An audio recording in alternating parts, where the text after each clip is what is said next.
오늘 새벽 예배 말씀은 이사야 57장 16절에서 19절 보도록 하겠습니다. 내가 영원히 다투지 아니하며 내가 끊임없이 노하지 아니할 것은 내가 지은 그의 영과 혼이 내 앞에서 피곤할까 함이라. 그의 탐심의 죄악으로 말미암아 내가 노하여 그를 쳤으며 또 내 얼굴을 가리고 노하였으나 그가 아직도 패역하여 자기 마음의 길로 걸어가도다. 내가 그의 길을 보았은즉 그를 고쳐줄 것이라.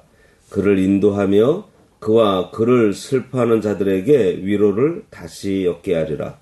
입술의 열매를 창조하는 자 여호와가 말하노라. 먼 데 있는 자에게든지 가까운 데 있는 자에게든지 평강이 있을지어다. 평강이 있을지어다. 내가 그를 고치리라 하셨느니라. 오늘 말씀의 제목은 우리를 너무나 잘 아시는 하나님입니다. 우리가 신앙생활을 하다 보면 때로 하나님의 징계나 침묵 앞에 놓일 때가 있어요. 그래서 하나님이 나를 버리신 것은 아닐까? 이 고통이 영원히 계속되면 어떡하지? 이런 두려움이 우리를 엄습하기도 합니다. 그러나 오늘 본문은 분명히 말씀하고 있어요. 하나님의 진노는 잠시뿐이고 하나님의 뜻은 파멸이 아니라 고침과 평강에 있다는 것입니다. 지난 시간에 보았듯이 하나님께서는 통회하고 겸손하게 하나님 앞에 나오는 자와 함께 하신다고 했어요. 앞에 있는 말씀과 맥을 같이 해서 오늘 이 말씀을 통해 우리들의 심령이 힘을 얻어 새롭게 되는 은혜가 있기를 바랍니다. 16절 보면 내가 영원히 다투지 아니하며 내가 끊임없이 노하지 아니할 것은 내가 지은 그의 영과 혼이 내 앞에서 피곤할까 함이라. 하나님께서는 우리들의 연약함을 다 아시고 노여움을 거두어 주십니다. 여기서 하나님은 왜 징계를 멈추시는지 그 이유를 밝히고 있어요. 그것은 바로 우리가 연약한 존재이기 때문입니다. 하나님은 우리를 지으신 창조주이세요. 토기장이가 진흙의 성질을 가장 잘 알듯이 하나님은 우리의 체질이 먼지, 이 먼지라는 것을 기억하십니다. 시편 103편 14절에 보면 이는 그가 우리의 체질을 아시며 우리가 단지 먼지뿐임을 기억하심이로다. 이렇게 기록하고 있어요. 만약 공의의 하나님께서 우리의 죄악대로 영원히 다투시고 끝까지 진노하신다면 그 어떤 인간도 영과 혼이 버텨내지 못하고 곤비해서 멸절되고 말 것입니다. 그리고 시편 30편 5절에서는 그의 노염은 잠깐이요 그의 은총은 평생이로다. 저녁에는 울음이 깃들일지라도 아침에는 기쁨이 오리로다 라고 했습니다. 하나님은 우리를 죽이려고 멸망시키려고 징계하시는 것이 아니라 살리려고 징계하시는 거예요. 우리가 견디지 못할 만큼 때리지 않으십니다. 징계 중에라도 긍휼을 잊지 않으시는 이유는 우리가 하나님의 소중한 자녀이기 때문입니다. 만일 지금 고난 중에 있다면 기억하시기 바라요. 하나님의 노여움은 곧 지나가고 그 자리에 감당할 수 없는 은총이 찾아온다는 사실을 말입니다. 17절과 18절 그의 탐심의 죄악으로 말미암아 내가 노하여 그를 쳤으며 또 내 얼굴을 가리고 노하였으나 그가 아직도 패역하여 자기 마음의 길로 걸어가도다. 내가 그의 길을 보았은즉 그를 고쳐줄 것이라. 그를 인도하며 그와 그를 슬퍼하는 자들에게 위로를 다시 얻게 하리라. 이사야는 우리 인간의 연약함을 아시고 하나님은 노여움을 거두시는데 여전히 패역한 길로 나가는 인간의 부패함을 고발하면서 동시에 하나님의 일방적인 은혜를 증거하고 있어요. 17절은 인간의 처참한 실상을 고발하고 있습니다. 그의 탐심의 죄악으로 말미암아. 이스라엘은 탐심이라는 죄에 빠졌어요. 하나님은 그들을 돌이키기 위해서 얼굴을 가리시고 징계하셨습니다. 그런데 인간이 얼마나 지독하게 부패했는지 매를 맞으면서도 고집스럽게 자기 마음의 길로 간다고 말하고 있어요. 이것이 우리들 모습 아닌가요? 고난이 와도 깨닫지 못하고 오히려 하나님을 원망하고 더 깊은 죄의 구렁텅이로 빠져드는 것이 우리 인간의 본질입니다. 스스로의 힘으로는 절대로 그 길에서 벗어날 수 없어요. 그런데 18절에 반전의 은혜가 나타납니다. 뭐라고 되어 있냐 하면 내가 그 길을 보았은즉 그를 고쳐줄 것이라.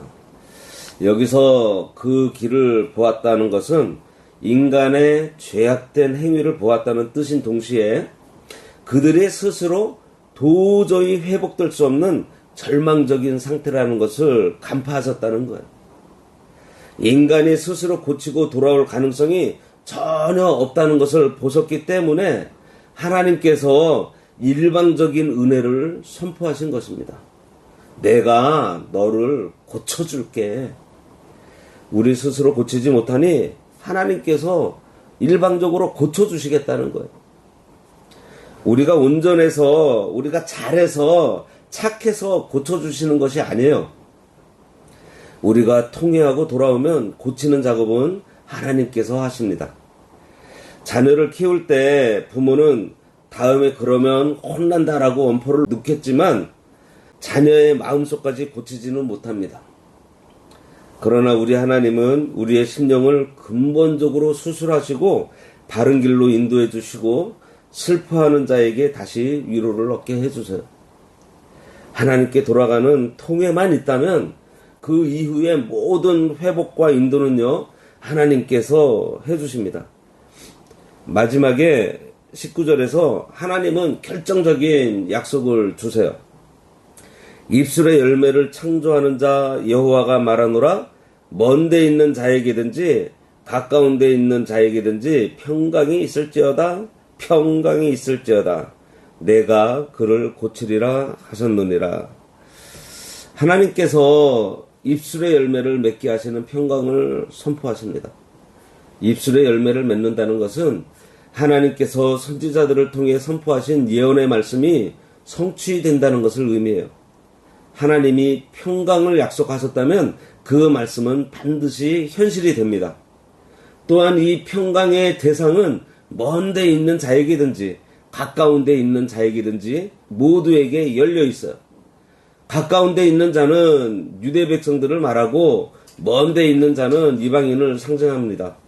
훗날 사도 바울은 에베소서 2장에서 이 말씀을 인용하면서 그리스도께서 십자가로 담을 허무시고 멀리 있던 이방인과 가까이 있던 유대인 모두에게 평안을 전하셨다고 증언하고 있어요. 우리가 하나님으로부터 얼마나 멀리 떠나 있느냐는 중요하지 않습니다. 왜냐하면 죄의 깊이가 하나님의 그 은혜의 깊이를 압도할 수 없기 때문이에요. 바다 끝이나 음부에 내려가 있을지라도 하나님은 거기 계시고요. 우리를 고치겠다는 말씀을 하십니다. 하나님이 주시는 위로는 단순한 말뿐인 위로가 아니에요. 평강이 있을지어다라고 2번이나 강조하신 것은요. 하나님의 자녀들이, 당신의 자녀들이 누려야 할 상태가 바로 하나님의 은혜로 가득 찬 평강임을 확증하신 것입니다. 그래서 자기의 죄가 너무 크고 무거워서 도저히 하나님 앞으로 나가지 못할 것 같다는 자책을 하지 말아야 합니다. 오늘 말씀 그리고 구속의 은혜를 믿음으로 하나님께서 베풀어 주시는 회복과 평강을 누려야 합니다. 그것은 오직 믿음으로 누리는 회복과 평안이에요. 당자가 돌아왔을 때 아버지는 그에게 너 그동안 쓴 돈 도로 다 내놓아라. 아유 더러우니 씻고 돌아와. 이렇게 말하지 않았어요. 아버지가 직접 좋은 옷을 입히고 가락지를 끼우고 잔치를 베풀었습니다. 아들이 한 일은요 오직 아버지의 사랑을 믿고 돌아온 것뿐입니다. 하나님은 오늘도 말씀하고 계세요. 네가 너 스스로를 고치지 못하니 내가 너를 고쳐주마. 이 기쁜 소식을 믿음으로 받아들이기 바랍니다. 하나님의 이 고쳐주심을 믿고 소송케 하심을 믿고 인도해 주실 것을 신뢰할 때 우리 마음의 모든 염려는 사라지고 세상이 줄 수 없는 평강이 임하게 되는 거예요. 이 은혜를 배척하지 않고 겸손히 받아들여서 하나님의 위로 안에서 다시 우리들이 일어서야 하겠습니다. 기도하겠습니다. 하나님 아버지, 저희들의 연약함을 아시고 진노 중에라도 긍휼을 잊지 않으시니 감사합니다. 우리는 매를 맞으면서도 완악해서 고집스럽게 자기 길로 행하는 패역한 존재들이지만 그런 우리를 포기하지 않으시고 내가 너를 고쳐주리라 약속해 주시니 그 은혜에 참으로 감사합니다. 이 시간 고난과 질병 그리고 마음의 상처로 곤비해진 심령들이 있다면 평강이 있을지어다 선포하시는 아버지의 음성을 듣게 해 주시옵고 우리가 스스로를 고치려 애쓰기보다 우리를 고치시고 인도하시는 아버지의 손길에 온전히 맡김으로 평안을 얻게 하여 주시옵소서. 먼 데 있는 자나 가까운 데 있는 자나 차별 없이 부르시는 주님의 사랑 안에서 오늘 이 예배에 모인 모든 성도가 하늘의 평강을 입술의 열매로 맺게 하여 주시기를 바라오며 예수 그리스도 이름으로 기도드리옵나이다. 아멘.